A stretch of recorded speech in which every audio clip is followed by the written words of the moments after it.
Hello guys, welcome to Mommy, Sia, and Daphne's vlog.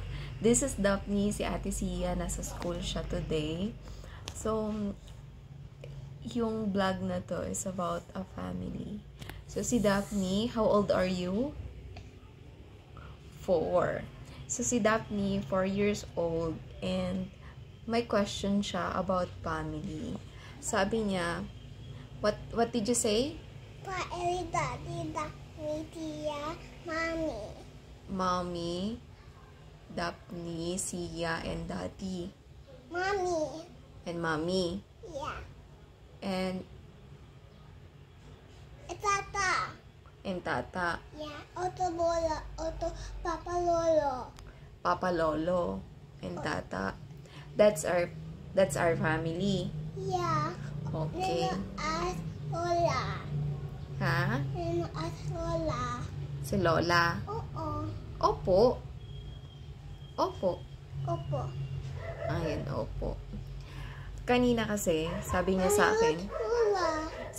akin, Mommy, Ali have mommy and daddy. Sabi niya ganun. Kasi si Ali, friend niya sa church. Inutang bibi. Si Ali ay? Bibi, inutang. Baby siya, si Ali. Eh, baby rin naman ikaw ni Mommy, di ba? Oo. Opo. Opo. Oh, baby din naman ikaw ni Mommy, di ba? You and Ate. En Talaba está Lola labas. Oh, sa labas. Labas. Sa labas sila. Oo, kasi dun kasi sa front ng bahay namin, meron laging lolo na nasa lagi siyang nakaharap siya dito. Tapos minsan, kapag yung mga anak ko nandito sila sa kapag nandito sila sa may harap ng pinto, dito sa sala namin. Ayan, dito sa front na yan. So, nandyan yung namin, nandyan si tatay. So, lagi siyang nakatingin dito, tapos dito. Lagi siyang kumakaway. Hello, tama, hello. Lagi siyang humihilo, ayun. Yun. So, si tatay lagi, parang, ito yung pinakang good looking place niya, charis. Ayan. So, ito nga pala yung baby niya. But opo.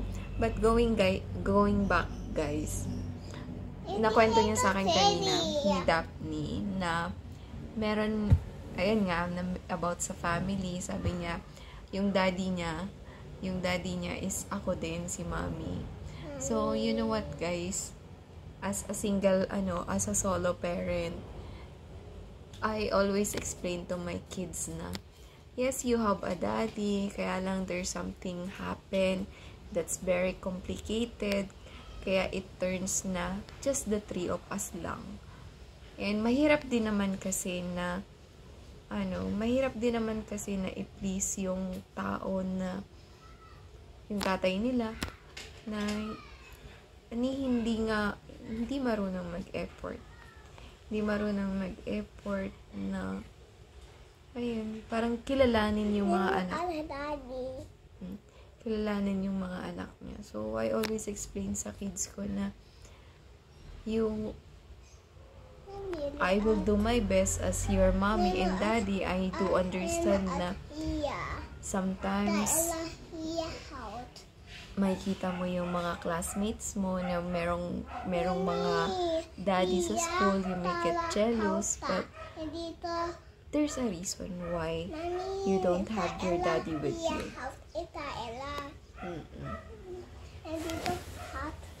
So, ayun lang. Mahirap maging solo parent kasi lalo na ikaw lang yung nag-provide sa mga needs nila. Maraming bayad ng rent, bayad ng mga bills, electric, internet, and others. Maingay. Pero, syempre, as a solo parent, kinakaya ang lahat para lang mabigay yung pangangailangan ng mga anak. Kasi, as a solo parent, as a single mother, yung priority mo is yung mga anak mo. kung paano mo sila mabubuhay, paano mo provide or mabibigay yung future nila, ay paano mo sila matutulungan in their future. So, andyan yung paghihirap, pero kinakaya at kakayanin, bawal sumuko kasi ikaw lang yung inaasahan ng mga anak mo. Ikaw yung nanay at tatay nila. So, ano man yung mga pagsubok, kakayanin. No? And, yeah, sabi nga nung anak ko, sabi niya, Mommy, you should look for our daddy. Sabi niya ganyan. You should look for a new daddy. Sa new daddy daw nila. Sabi niya. Laging sinasabi ni Sia and ni Daphne sa akin. Sabi ko, not now, anak. Hindi ngayon. Kasi iba yung priority ni Mommy. Ang priority ni Mommy is kayo. Because you are still young. So, kung meron dumating, why not, diba? Pero kailangan natin muna ng annulment.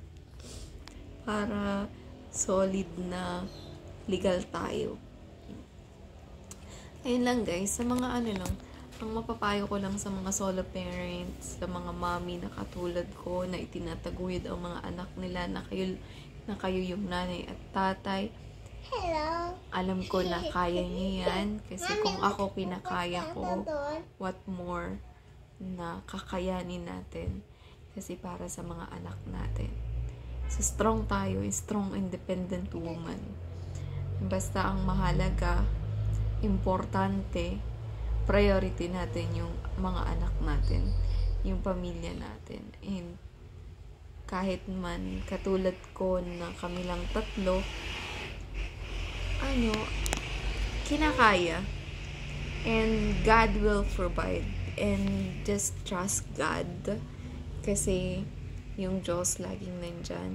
Alam niya kung ano yung mga pinagdadaanan natin. And alam niya na kaya natin. And nagpo-provide siya ng mga challenges sa atin kasi alam niya na kaya natin na ma-overcome yun basta magtiwala tayo sa Kanya. And mag-act din tayo. Mag-action din tayo. Alam ko na mahal tayo ng Diyos dahil anak niya tayo. Ano man yung mga katayuan natin sa buhay natin. So, mahal na mahal niya tayo. So, gusto lang niya na lagi tayong lumapit sa Kanya, lagi tayong makipag-communicate sa Kanya through prayer. So, that's one thing I did. No, na nag-stay ako na although nagkaroon ng times na parang nakalimutan ko siya. Pero, sabi nga, kahit panandalian lang natin siya na nakalimutan, pero siya, hindi niya tayo nakakalimutan. So, gusto niya lang na makipag-communicate tayo palagi sa Kanya. So, always remember guys, God will provide whatever you do, what situation you have, God will always there. Kung solo parent ka man na katulad ko, I know you are strong. I know na kaya mo at alam ko na kakayanin mo para sa mga anak mo. Yun lang guys. Please like and subscribe sa channel namin. So this is our channel and we would like to upload some videos and para maka-inspire.